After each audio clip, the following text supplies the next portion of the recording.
Proper cooking is an effective way to control food safety. Cooking kills most of the microorganisms that can cause illness.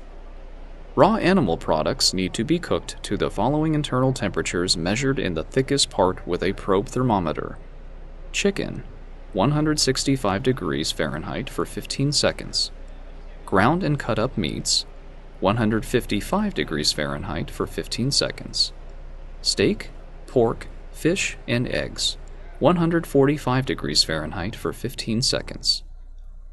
After foods are cooked to the proper temperature, they need to be handled safely to ensure that no bare hand contact or cross-contamination occurs afterward.